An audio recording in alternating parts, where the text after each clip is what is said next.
꼬박꼬박 몇천만 원씩 통장에 꽂힌다. 정말 혹하는 소리죠. 잘 나가는 유튜버들 이야기입니다. 그러다 보니 유튜버들은 조회수에 신경을 쓸 수밖에 없겠죠. 사람들이 많이 볼만한 주제, 인터뷰의 언어를 사용하게 됩니다. 지난주 그것이 알고 싶다에서는 유튜브에서 고 손정민 씨 죽음에 대한 무분별한 의혹 제기에 대해 다뤘습니다. 아님 말고 내가 궁금해서 내 유튜브에서 한 말인데 뭐 어때? 라고 생각하는 사람들이 정말 많았습니다. 유튜버들 이전에 네티즌들의 악플은 하루 이틀 문제가 아닙니다. 한강 대학생 사건 친구 측이 명예훼손성 댓글을 단 네티즌 수만 명을 고소하겠다.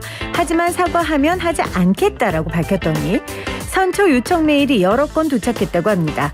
그런데 문제는 악플을 올린 아이디와 사과 메일을 보낸 아이디가 다르다는 거예요.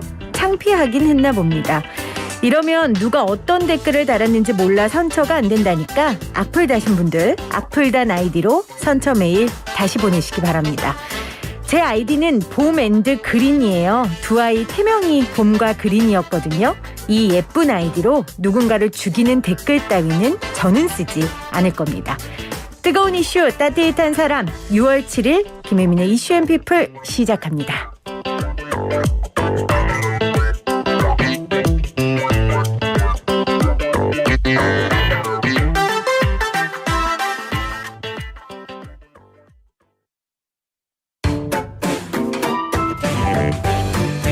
팁 1. Today Issue and People.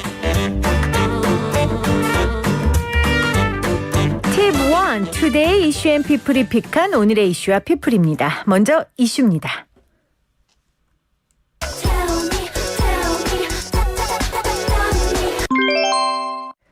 피겨 여왕 김연아 씨가 개발도상국의 코로나19 백신 공급 지원에 써달라며 유니세프 한국위원회에 10만 달러, 우리나라 돈으로 1억 1천여만 원을 기부했습니다. 기금 전액은 백신 공동구매 국제 프로젝트인 코백스 퍼실리티에 코로나19 백신 공급에 지원할 계획인데요. 유니세프 한국위원회의 고액 후원자 모임 아너스 클럽 회원이기도 한 김연아 씨는 코로나19 백신 보급과 코로나19 종식에 조금이나마 보탬이 되길 희망한다고 말했습니다. 여왕의 위엄입니다. 영탁은 지난해 1월 23일 미스터트롯에 출연해 막걸리 한 잔을 불렀는데요. 5일 후 예천 양조가 영탁 막걸리 상표를 출원했고 4월 1일 영탁과 전속 모델 계약을 맺었습니다. 그리고 영탁의 생일인 5월 13일 영탁 막걸리를 출시했습니다. 그런데 최근 예천 양조 측이 영탁 막걸리는 가수 영탁의 이름이 아닌 백구영 회장의 이름 끝자인 영자와 탁주의 탁을 합쳐 만든 것이라고 주장했는데요. 팬들은 화가 나겠죠. 팬들은 영탁과 전속 모델 계약이 끝나자마자 영탁 막걸리 상표가 업체 대표 이름에서 따온 것이라는 주장을 하고 있다며 분노했습니다.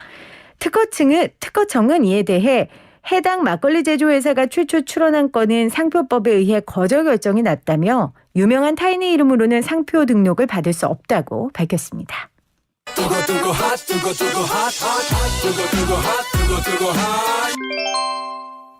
첫 번째 피플은 코린 르고프 모더나 최고 사업 책임자입니다. 모더나의 최고 사업 책임자가 코로나19 예방을 위한 백신 원액을 한국에서 생산할 가능성이 있다고 밝혔습니다.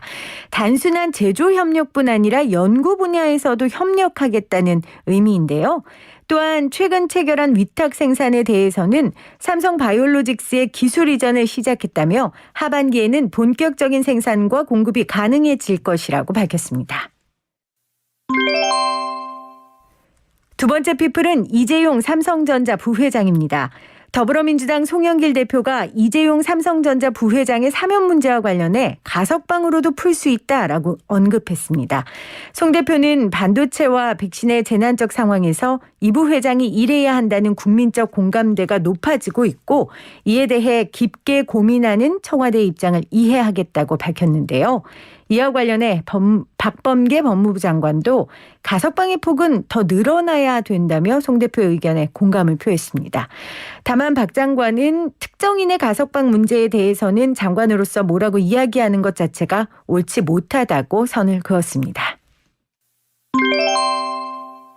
마지막 피플 최문순 강원도지사입니다. 최문순 강원도지사가 오늘 황보선의 출발새 아침에 나와 더불어민주당 대통령 선거 후보 경선을 연기하자고 공개 주장했습니다. 앞서 당내 일부 초선 의원과 당원들도 경선 연기 필요성을 주장한 만큼 이달 중순 출범 예정인 대선 기획단에서 관련 논의가 이루어질 전망입니다. 다만 지지율 1위를 달리고 있는 이재명 경기도지사는 원칙대로 해야 문제가 없다며 사실상 반대 입장을 고수하고 있고요. 이낙연 전 대표와 정세균 전 총리도 주자가 룰 협상에 나서는 것은 안 된다며 개입하지 않겠다라고 밝혀서 경선 연기 주장이 얼마나 탄력을 받을지는 미지수입니다. T1 투데이 이슈앤피플이 픽한 오늘의 이슈와 피플이었습니다. 네, 우리 작가가 영탁 팬이더라고요. 안 들을 수 없죠? 막걸리 한 잔. 막걸리 한 잔.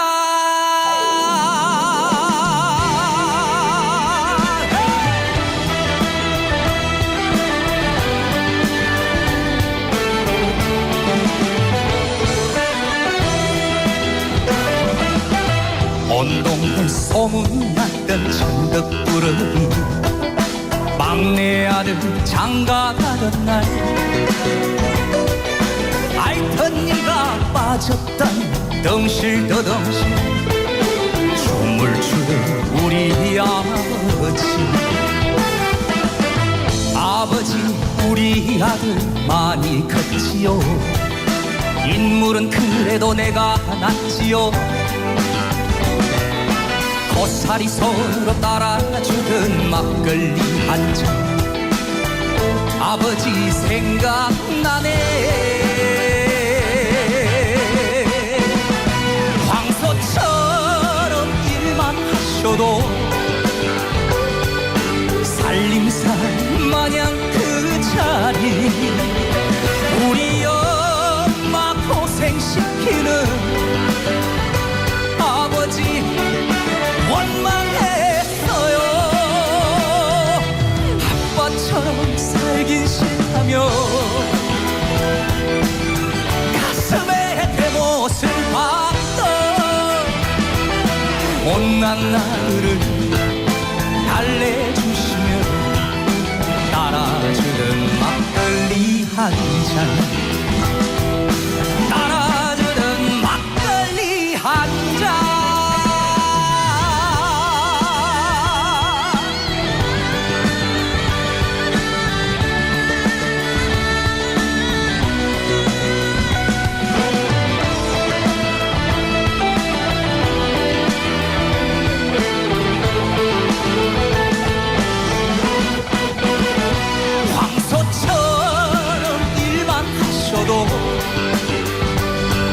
살림살 마냥 그 자리 우리 엄마 고생시키는 아버지 원망했어요. 아빠처럼 살긴 싫다며 가슴에 대못을 박던 못난 나를 달래주시며 따라주던 막걸리 한 잔 따라주던 막걸리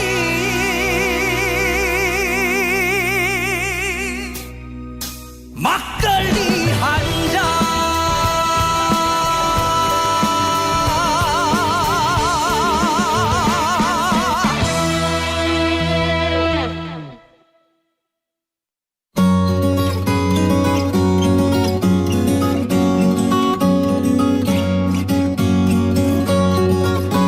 김혜민의 이슈앤피플 하루 이슈를 키워드로 정리해보겠습니다. 톡톡 뉴스와 상식 월요일은 최영진 아나운서와 함께합니다. 어서 오세요. 네, 안녕하세요. 최영진입니다. 자, 오늘 어떤 주제입니까?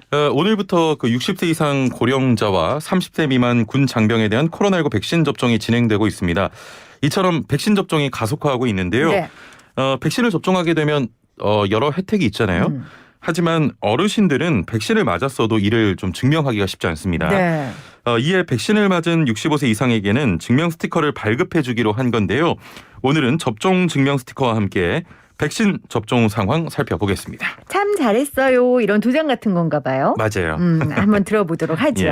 자, 백신 접종 소식부터 좀 알아볼까요? 60세에서 64세 사이 고령층의 백신 접종이 지금 진행 중인 거죠? 그렇습니다. 총 대상자 395만 5천 명 가운데 311만 7천여 명이 접종 예약을 완료했습니다. 예약률은 높아요. 오. 78.8%로 집계가 됐고 오, 우리 걱정 많이 했는데 그러니까요. 높네요. 예.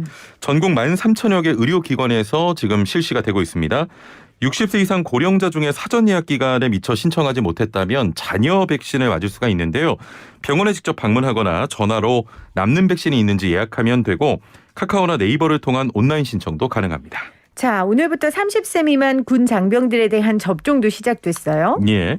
자, 30세 미만 군 장병들에 대한 접종도 진행되고 있는데요. 접종 인원은 약 35만여 명으로 추산이 됩니다.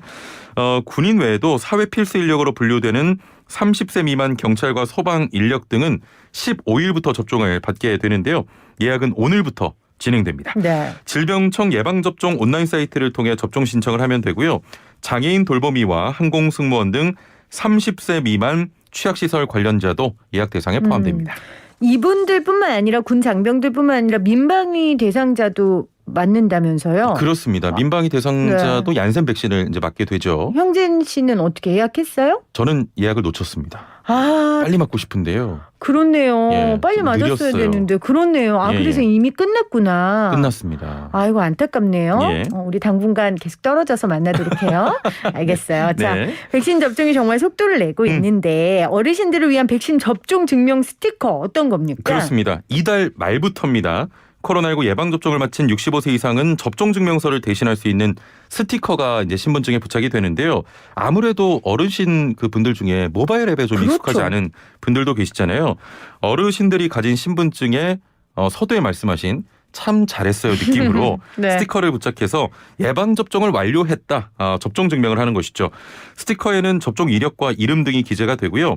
주민센터에서 발급받아서 신분증에 부착할 수 있습니다. 와, 입구에 딱 들어가가지고 경로당 같은데 딱 들어가서 지갑에서 딱 꺼내는 거예요. 우리 김혜민 PD 같은 경우는 이제 나이트 갈 때 그 신분증 들고 이렇게 증명하듯이 우리 정말 어르신들은 갈 수 있다면 가고 싶네요. 네, 예. 그게 뭐 신분증만 있다고 갈 수 있는 데가 아니니까요. 나이트클럽은. 그렇습니다. 그러니까요. 지금 예. 딱 어르신들이 지갑에서 꺼내가지고 딱 보여줘. 나 맞았다. 나 맞았거든 이거죠. 아, 어르신들 왜냐하면 경로당도 못 가시고. 아, 그럼요. 뭐 프로그램 즐기실 수 있는 프로그램도 못 하시고. 근데 이제 그렇습니다. 하실 수 있는 거니까. 이제 신분증 딱 들고 가면서 나 접종자요 이러고 들어가면 돼요. 예. 그러게요. 자, 이달 말부터 코로나19 예방접종을 마친 65세 이상에게 접종증명 스티커가 제공된다는 소식 전해주셨는데 백신 접종자에 대한 혜택도 조금씩 늘고 있죠. 그렇습니다. 현재 그 백신 접종자는 가족 모임 인원 기준에서 제외가 되고요. 2차까지 접종을 마치면 조만간 실내 마스크 완화 등의 혜택도 주어질 전망입니다. 한편 정부는 방역 수칙을 완화하는 방향으로 다음 달부터 적용할 사회적 거리두기 최종 개편안을 이달 중순 발표할 계획인데요. 자, 그런데 백신 접종자가 늘어나고 코로나19 장기화하면서 방역에도 좀 적신호가 좀 켜졌어요. 네. 곳곳에서 시민들이 마스크를 벗거나 5인 이상 집합 금지를 어기고 여러 명이 모이는 등 방역을 좀 크게 신경 쓰지 않고 있는 모습도 있었는데요. 방역 잘 지켜야겠습니다. 그럼요. 해운대가 어제 개장했는데 8만 명이 모였다 그러더라고요. 8만 명인가요? 네. 아니에요? 더 많은 인원이 몰린 것으로 알고 있는데 제가 잘못 알아. 어쨌건 수도 많이 있습니다. 모였대요. 어쨌건 많이 모였어요. 어쨌건 많이 모였대요. 우리가 좀 얘기하고 싶은 건 예. 그러다 보니까 이제 바다에서 사실 마스크 하고 있는 게 쉽지 않고 그래도 해야 할 거예요. 아마 실내 수영장들은 했거든요. 아, 그럼요. 그리고 마스크를 하지 않는다면 이제 거리두기를 철저하게 둬야 되는데 또 바다에서는 또 위험하고 예. 그 안전선 내에서 놀아야 하니까 여러분들 정말 우리 밖에는 우리를 지켜줄 사람이 없다는 그렇습니다. 거. 방역 잘 지켜야 돼요. 다시 한번 말씀드립니다. 예. 자, 오늘 퀴즈 어떤 겁니까? 자, 오늘 퀴즈입니다. 잘 듣고 정답 보내주시면 되는데요. 이달 말부터 코로나19 예방접종을 마친 65세 이상은 접종 증명서를 대신할 수 있는 이것이 신분증에 부착이 됩니다. 이것은 무엇일까요? 오늘 좀 헷갈려요. 1번 이슈앤피플 애청자 인증 스티커, 2번 접종 증명 스티커. 어느 지점에서 헷갈려요? 나는 많은 분들이 전혀 모르겠는데 지금 어느 지점에서 헷갈리는지. 저 애청자 인증 스티커 받고 싶어 하실 것 같아가지고. 제가 진짜 애청자라고 오면 이렇게 도장 참잘했어요. 도장 이렇게 손등에 찍어드리고 싶다. 정말 우리 청취자 여러분들. 이시엔 피플은 많은 분들이 스티커 같은 거 좀 기대하실 겁니다. 제가 진짜 여러분 어떻게 코로나 끝나면 공개 방송도 하고. 그럼요. 우리 이 스튜디오에서 정말 저희 했었어요 예전에. 그래서 스튜디오에서 맞아요, 여러분들 맞아요. 몇 번 모셔놓고 하고 예. 하고 싶은 게 진짜 너무 많거든요. PD로서. 코로나19 좀 빨리 끝났으면 좋겠어요. 그러게요. 자, 그때 제가 찍어드릴 수 있습니다. 1번 이슈앤피플 애청자 인증 스티커. 근데 2번은 제가 못 찍어드려요. 2번 접종 증명 스티커. 예. 자, 정답 아시는 분 단문 50원 장문 100원의 유료 문자 샵 0945 우물정 0945로 보내주시면 되고요. 이건 뭐 여러분들에게 문제를 내는 게 의미가 있는 게 아니고 여러분께 선물을 드리기 위한 그러니까요. 네 그런 대놓고 장치니까 알려주시네요. 예. 그렇죠. 장치니까 이렇게 수준 낮은 문제를 우리 최영진 아나운서가 가지고 와도 여러분 너무 원망하지 마세요. 우리 애청자를 사랑하는 마음 때문이에요. 그렇죠? 그렇습니다. 원래 수준 굉장히 높아요. 거의 높아요. 뭐 장학 퀴즈 수준으로 내올 수 있는데 사랑하는 마음이 더 높습니다. 그래서 그렇죠. 이렇게 문제를 그럼요. 준비했습니다. 예. 알겠습니다. 자, 똑똑 뉴스와 상식 오늘은 최영진 아나운서와 함께했습니다. 네, 고맙습니다. 감사합니다.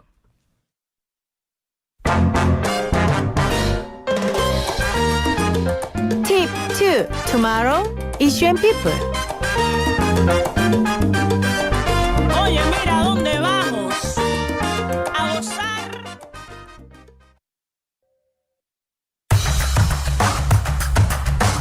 이 시각 주요 뉴스입니다. 더불어민주당과 정부가 코로나19로 피해를 본 소상공인과 자영업자를 위한 손실보상법을 이번 달에 처리하기로 했습니다. 전 월세 계약서를 쓰기 전이라도 계약의 주요 내용이 정해지고 가계약금을 주고받았다면 가계약일로부터 30일 안에 신고해야 합니다. 지난 1월 분류 작업을 택배기사 업무에서 제외하기로 한 약속이 지켜지지 않고 있다는 이유로 전국 택배노동조합이 오늘부터 택배 분류 작업 전면 거부에 들어갔습니다. 오늘부터 만 60세에서 64세 사이 예약자를 대상으로 아스트라제네카 백신 1차 접종과 30세 미만 군 장병에 대한 화이자 백신 접종이 시작됐습니다. 지금까지 이 시각 주요 뉴스였습니다. 지금 시각 1시 22분 49초 지나가고 있습니다.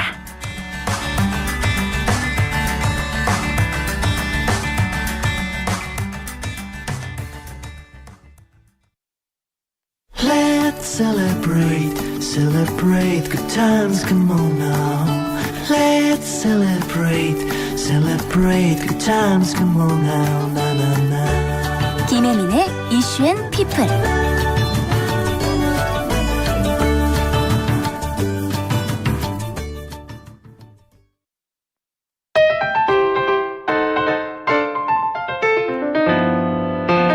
고객님 신상입니다. 신상 언박싱. 대한민국의 모든 신상을 제가 엄선해 골라서요. 여러분을 위해 언박싱 해드립니다. 어제는 현충일이었습니다. 나라를 위해 헌신한 분들의 수고와 감사 매일매일 생각하고 표현한다 해도 지나치지 않죠? 그들의 삶을 뿌리로 내리고 우리가 지금 뻗어가고 있는데요. 그렇다면 지금의 대한민국의 모습은 어떨까요? 최근 현재 대한민국 우리의 모습을 쓴 책 K를 생각한다라는 책이 화제가 되고 있습니다. 오늘 신상 언박싱에서 제가 이 책 K를 생각한다를 언박싱 해볼게요. 이 책의 저자 임명묵 작가님 나오셨어요. 어서 오세요 작가님. 네, 안녕하세요. 자, 우리 청취자분들께 인사 한 말씀 해주실래요? 예, 저는 K를 생각한다를 쓴 현재 대학교 재학하고 있는 임명묵이라고 합니다. 지금 대학생이에요? 네, 아직 졸업을 이제 못해서 대학교에 다니고 있습니다. 아니 제가 90년대생인 건 알고 있었는데 그 학부생이란 얘기예요? 예, 예. 굉장히 오래 다니시네요. 학교를 너무 사랑하시나 보다. 지금 몇 년째 다니시는 거예요? 휴학도 하고 오래 다니고 해서 한 8년 정도 됐습니다.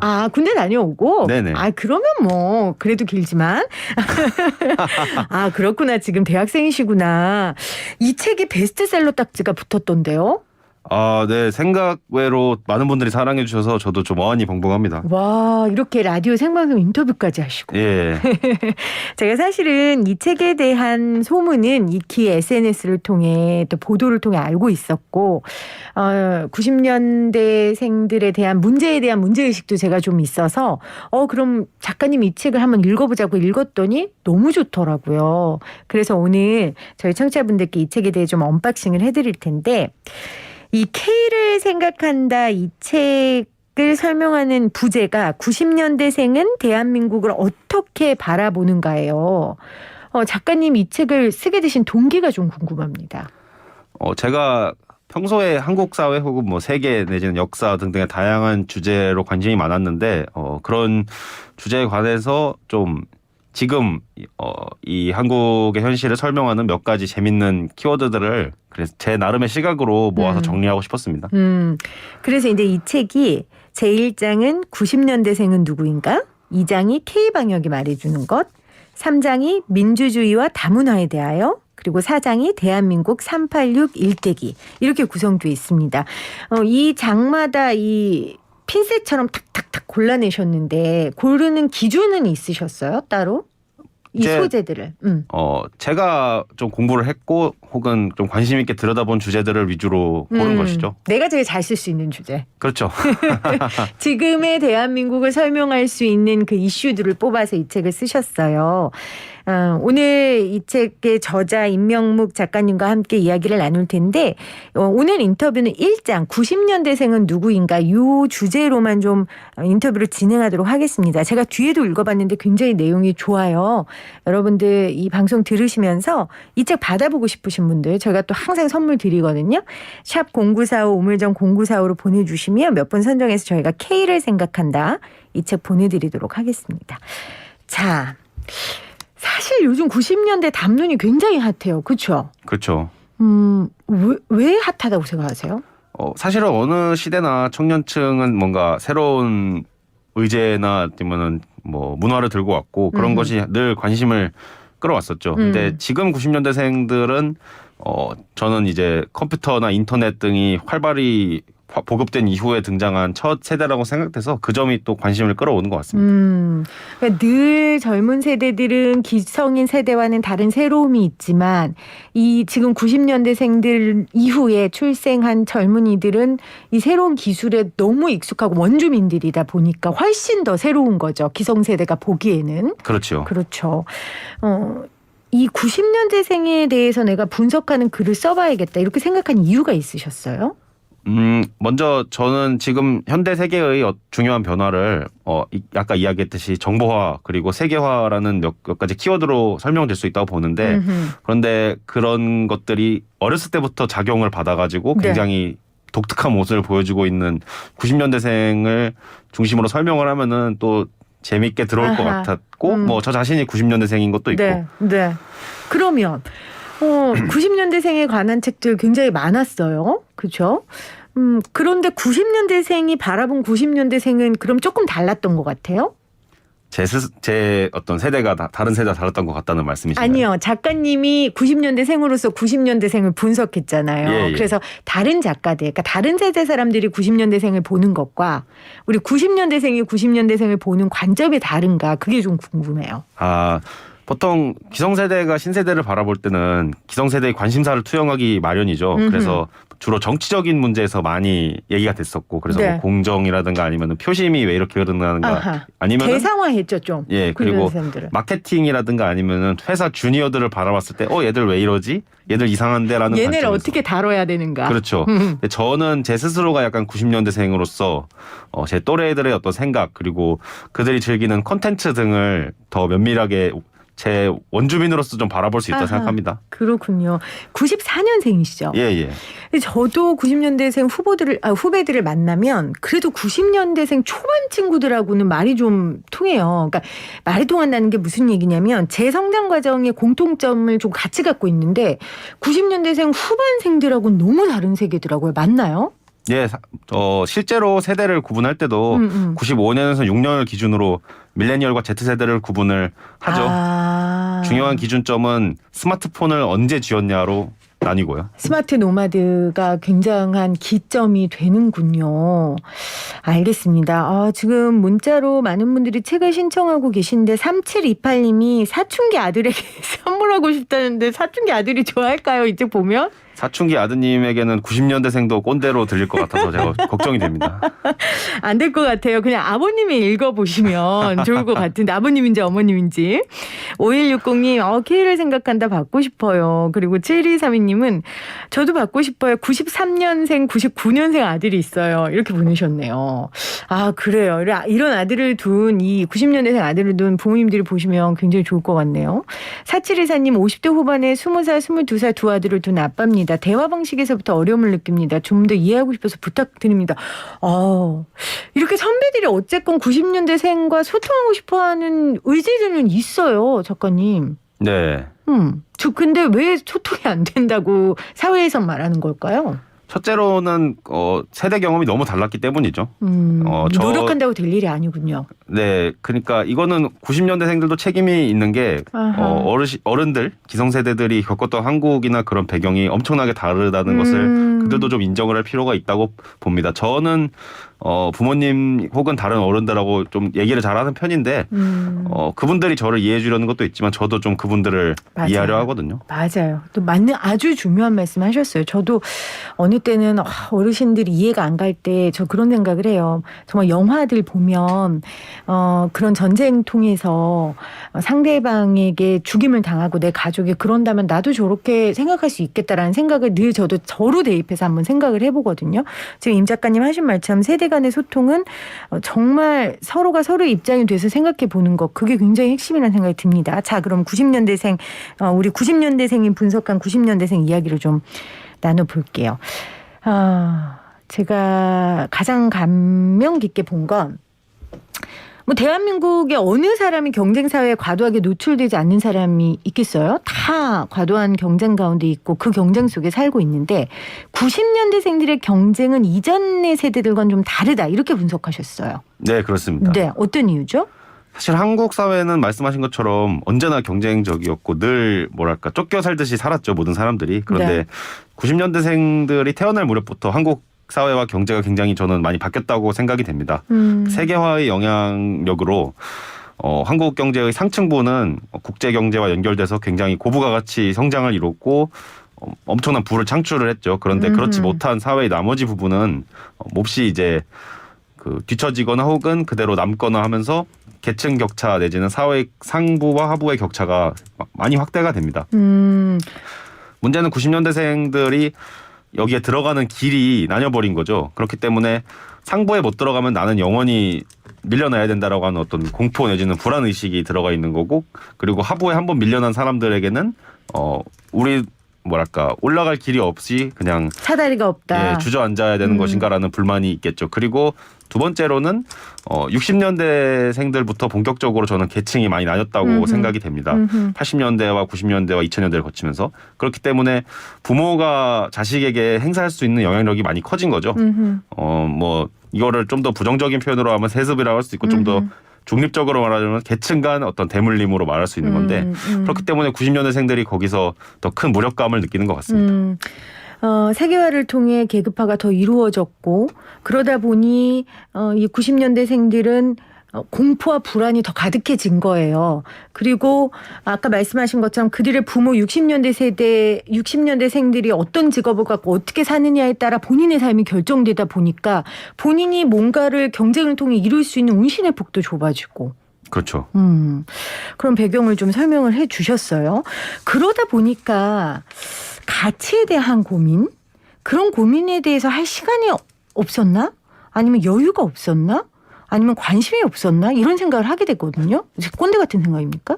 아닙니다. 저는 뭐 맞다고 생각이 됩니다. 왜냐하면은 이전에도 사실 빈부격차는 인류 역사에 어느 때나 있었고 그리고 빈부격차를 해소하기 위해서 내지는 그것이 불만을 갖고 폭발하는 등의 다양한 양상을 보였습니다. 거기서 등장했던 게 어떤 때는 종교였고 어떤 때는 뭐 이념이었고 뭐 다양한 게 있던 거였죠. 근데 90년대생들이 직면한 두 번째 이제 현실은 저는 아까도 말했던 컴퓨터와 인터넷, 뭐 스마트폰 등의 영향이라고 생각이 됩니다. 네. 즉 제가 이제 컴퓨터를 처음 한 거는 7살, 8살이었고 아. 그러니까 말 그대로 이제 거의 인지력을 갖추자마자 시작한 거였죠. 그리고 스마트폰을 처음 제가 소유하게 된 거는 고등학교 3학년인 2012년이었습니다. 네. 그것도 좀 늦게 가진 편이었죠. 그렇기 때문에 인격이 미성숙할 때부터 정보기기들을 너무나 자연스럽게 다뤄왔었고 그 정보기기의 심리적인 영향력들이 이제 많이 행사가 된 거죠. 저희 세대에게 있어서. 그게 작용한 게 저는 하나는 SNS였다고 봅니다. 즉 우리가 옆 사람을 사실은 예전에는 모르고 살았죠. 그 사람이 사적인 생활에서 어떻게 사는지, 어제 뭐 먹었는지, 뭐 누구 만나고 다니는지 이런 거 알 길이 없었습니다. 그런데 인스타그램이란 게 생기고 우리가 그들의 삶을 들여다볼 수 있게 되면서 뭐랄까 자신의 삶을 전시한 거를 보게 되니까 과장되게 긍정적인 모습들을 인식하게 되면서 스스로는 더 불행함을 느끼게 된 거죠.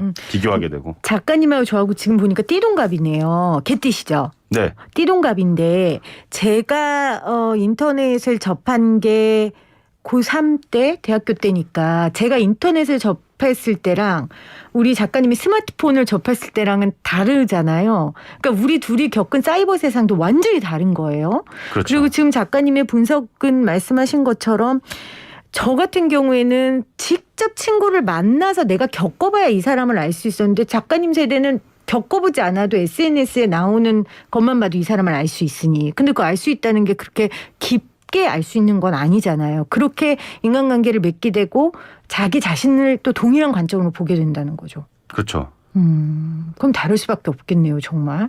그러면 그럼 이 90년대생들이 사이버 세상과 컨텐츠의 이런 정서가 굉장히 많이 반영됐을 것 같은데 작가님의 분석, 그런 쪽의 분석도 저는 참 와닿았거든요. 설명을 좀 해 주시죠. 제가 이제 90년대생들이 특징적으로 뭔가 다른 세대라고, 그러니까 내지는 어떤 독특한 모습을 보여준다고 천착하게 된 첫 번째 계기가 컨텐츠였습니다. 그러니까 한류 혹은 케이팝, 웹소설, 웹툰 이런 게 엄청나게 지금 뻗어나가고 있잖아요. 그리고 그 컨텐츠 진화의 원동력이자 주연들이 이제 90년대생들이었죠. 그렇다면 이들은 왜 이런 컨텐츠를 발전시키고 열광하는 것일까 해서 질문을 던졌고 이런 컨텐츠들을 보면 굉장히 투쟁적인 모습이 많이 관찰이 됩니다. 즉 케이팝 같은 경우는 그룹들을 어떻게 띄워서 올리냐를 가지고 굉장한 그 싸움이 있죠. 그리고 팬들이 내가 좋아하는 그룹을 올리는 데에 투쟁 정신으로 임한다는 거죠. 그렇죠. 거의. 전쟁을 거의 조직력을 갖춘 전쟁을 방불케 하는 모습을 보입니다. 그 팬덤 문화가 완전히 네, 확고해지는 거고요. 그리고 웹툰과 웹소설의 내용들을 보면은 굉장히 뭐랄까 평범한 혹은 내지는 평범보다 아래인 내 자신이 주인공이 어떤 특이한 인연이나 그런 계기를 바탕으로 갑작스럽게 사회적 지위를 화끈하게 올리는 그런 컨텐츠들이 많아졌습니다. 그러니까 그런 게 저는 어떤 욕망을 반영하고 있다는 것으로 본 것이고 90년대생들의 그 내적 억압 혹은 결핍, 불안감, 불만 등등의 정서들이 컨텐츠를 통해서 대리만족된 거였죠. 그리고 모바일을 바탕으로 그 플랫폼 어떤 경제가 출현을 하면서 이제 90년대생들의 욕망을 가장 잘 포착한 컨텐츠들이 급속한 인기를 얻고 그 컨텐츠가 또 다른 콘텐츠로 진화하면서 지금의 어떤 엄청난 한류 열풍으로, 그러니까 K 콘텐츠의 발전으로 이어진 건데 제가 이제 포착한 거는 또 두 번째는 뭐였냐면은 다른 나라들도 사실은 세계화 정보를 다 겪었습니다. 그렇기 때문에 이런 식의 심리적인 문제들, 경제적인, 사회적인 문제들을 공유하고 있는 거고 그중에 한국이 최전선에 있기 때문에 한국의 콘텐츠들이 인기를 끌고 공감을 받는 거겠죠. 그러니까 지금 작가님 말씀은 90년대생들이 느끼는 그 갈등, 영혼의 피폐함 이런 것들을 전 세계 다른 90년대생도 정도의 차이지 느꼈기 때문에 한국 컨텐츠 그런 정서들이 묻어 있었기 때문에 K-팝이나 뭐 웹툰이나 이런 것들이 전 세계적으로 뻗어나갈 수 있었다. 그렇게 분석을 하신 거예요. 예. 제가 정말 몇 년 전부터 궁금했던 게 좀비 아이템이 왜 이렇게 인기를 끌까? 이것도 같은 관점으로 이해하면 됩니까? 막 때려 부시고 뭐 사람을 너무 잔인하게 죽이고 막 이러잖아요. 이런 부분도 같은 그 안에 투쟁이나 아니면 그 안에 그 불만들이 포함되어 있는 콘텐츠라고 봐도 돼요? 그 좀비 콘텐츠는 제가 그렇게 즐기진 않아서 잘은 모르지만 네. 그렇게도 해석할 수도 있을 것 같습니다. 그러니까 무조건 최근에 이제 빈센조 같은 경우에도 제가 지난주에 방송을 하긴 했지만 복수, 개인의 복수 이런 데 초점이 맞춰지잖아요. 네. 그러니까 90년대생들은 그 개인의 뭔가를 내가 복수를 해서 뭔가 나의 지위를 바꾸는 것에 대해 굉장히 열망하고 갈망하기 때문에 그것들이 콘텐츠에 반영된다. 이렇게 그렇죠. 해석해도 될까요? 네네. 알겠습니다. 지금 그 책에 이런 구절이 있어요. 지금까지 나눈 얘기를 좀 정리할 수 있는 문구인 것 같은데 90년대생들이 2010년대에 경험하고 인식한 사회의 경제적 환경은 그 이전의 88만 원 세대를 뛰어넘는 파괴적 정서를 만들어낸 것이다. 그리고 그들의 투쟁성과 폭력성은 물리적 공간으로 벗어나서 사이버 공간으로 향하게 된 것이다. 이렇게 설명을 해주셨습니다. 이 책을 읽은 90년대생들도 만나보셨어요? 제 친구들은 이 책의 원고 과정에서 뭐 읽어주고 평가를 해주기도 했죠. 그 친구들 뭐라고 하던가요? 동의하던가요? 이런 말에? 아, 네. 제 친구들은 저와 생각이 대부분 비슷하기 때문에 많이 동의했습니다. 아, 그렇군요. 정말 궁금하네요. 또 다른 90년대생들은 어떻게 생각을 할까? 근데 이 방송 듣는 90년대생들이 이렇게 얘기하면 어떡하죠? 왜 그렇게 부정적으로만 분석해? 왜 그렇게 우리가 괴물이야? 이렇게 얘기하는 사람이 있지 않을까요? 나 좀 걱정되는데? 근데 이거를 괴물 혹은 뭐 부정적이라고만 볼 수도 어떻게 보면 그렇게 볼 수도 있는 거지만은 이게 인류 문명 내지는 과학기술의 발전에 따른 필연적인 결과물이라고도 볼 수 있는 거죠. 필연적인 결과물이다. 그렇게 해서 사회가 발전해 제가 너무 꼰대 같은 얘기인 것 같은데 꼭 뭔가 사회가 발전해 나가야 된다라는 강박관념을 갖고 제가 하는 얘기일 수도 있지만 그런 콘텐츠들이 또 사회를 발전시키고 문화를 발전시키나요? 일단은 적어도 한국인들은 그런 콘텐츠가 세계로 뻗어나가는 것에 자부심을 갖고 뭔가 아하. 긍정적으로 보잖아요. 이제 그런 긍정적인 면만 뭐랄까 단순하게 보기보다는 좀 더 복잡하게 이 사안의 여러 가지 동전의 양면들을 보자는 거죠. 그렇네요. 그러니까 지금 사람들이 K 열풍으로 환호하지만 사실 K 열풍이 될 수밖에 없는 우리 내면의 요소들을 보자. 네네. 이게 작가님의 말씀이시네요. 네. 알겠습니다. 자, 오늘 신상 언박싱 K를 생각한다의 임명묵 작가와 함께하고 있습니다. 7232님, 29살 우리 아들은 유튜브만 보고 있는데 작가님은 어쩜 그렇게 똑똑하세요? 이렇게 보내주셨는데. 저도 유튜브에 써는 시간이 너무 많아가지고 요즘에 큰일입니다. 그 아드님과 아마 거의 공통된 문제를 공유하고 있을 것 같네요. 그런데 그 공유하고 있지만 그 문제를 본인이 좀 분석해 본다는 거에 조금 다른 게 있겠죠. 이 책 선물해 주시면 또 좋을 것 같네요. 2974님 95년생 아들과 02년생 딸 엄마입니다. 65년생 남편이 아들을 너무 이해 못하고 못마땅합니다. 누가 봐도 부러워하는 엄친아임에도 불구하고요. 남편이 꼭 읽어봤으면 좋겠네요. 이렇게 또 보내주셨습니다. 자, 90년대생의 이런 문화적 요인들 이야기를 해주셨는데 그러면 90년대생들이 원하는 게 뭘까요? 저는 90년대생들이 가장 결핍된 것에서 그들이 원하는 거를 우리가 알 수 있다고 생각되는데 저는 성장과 성취의 경험인 것 같습니다. 성장과 성취의 경험. 그럼 그걸 못 해봤다는 얘기인 거죠? 즉 상층부로 우리가 도달하기 위해서는 굉장히 많은 경쟁을 거쳤어야 되는데 노력한 만큼 이게 이 성취가 또 만족스럽지 않게 느껴지는 거고 하층부 같은 경우에는 애초에 이걸 해봤자 의미가 없다고 이제 느끼는 거죠.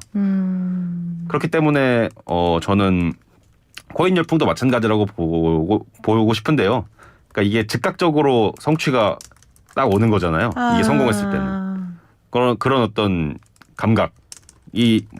감각 그리고 거기서 의미를 찾고 싶어하는 거 그런 게 제 생각에는 90년생들이 좀 원하는 거 아닌가 싶습니다. 성취의 경험. 예. 근데 전 또 그 얘기 듣다 보니까 그런 생각이 드는 거예요. 그 성취의 경험이 꼭 상층부를 향하는 성취의 경험이어야 하느냐. 자신의 인생에서 자신이 가치를 세우고 그 가치에 맞는 목표를 세우고 나가는 성취의 경험. 근데 이 경험 자체를 할 기회가 없었던 걸까요? 첫째로는 한국 문화 자체가 그런데 별로 친화적이지 않은 것 같습니다. 네. 그 명절날 모이면은 이제 장구한 이야기들 시작되잖아요. 뭐 그렇죠. 애는 학교 어디 보냈어, 아파트는 어디 샀어, 결혼은 누구랑 했어, 집은 네. 어떻게 구했어부터 해서. 그러니까 한국 사회가 저는 굉장히 사회의 구성원들을 표준화해서 위계를 나누고 그 위계를 올라가야 된다는 압박을 엄청나게 많이 주는 사회라고 생각이 됩니다. 90년대생들은 그런 어떤 압박 속에서 성장을 해온 것이겠고 따라서 그들도 그런 내면화하고 그런 식의 위계 구조를 거기서 올라가고 싶어하는 거겠죠. 우리 선배들이 그런 가치지향적인 삶을 살지 않아 놓고 후배들한테 가치지향적인 삶을 살라고 말하는 게 웃기겠네요. 네. 자, 책에 이런 구절을 쓰셨어요. 90년대생이 원하는 것은 공정보다는 다만 불안을 더는 키우지 않는 것과 신뢰의 기반이 쓸려나가는 와중에도 신뢰할 수 있는 최소한의 장치를 뒀으면 하는 거다. 조금 더 설명해 주세요. 신뢰할 수 있는 최소한의 장치 어떤 걸까요? 그러니까 90년대생들이 현재 느끼는 감각은 저는 불안이라고 보고 있습니다. 이게 내가 가만히 있으면은 뭔가 내가 그래도 기반에 있는 것들이 쓸려 나갈 것 같고, 그리고 내가 지금 얻고 있는 지위가 계속 불안한 것 같고, 뭐 나이는 먹고, 그리고 별로 딱히 뭐 일터에서나 아니면은 다른 방식으로나 성장할 것 같진 않고, 이런 상황에서 그나마 저는 90년대생들이 기대했던 거는 어떤 국가 시스템의 합리성인 것 같아요.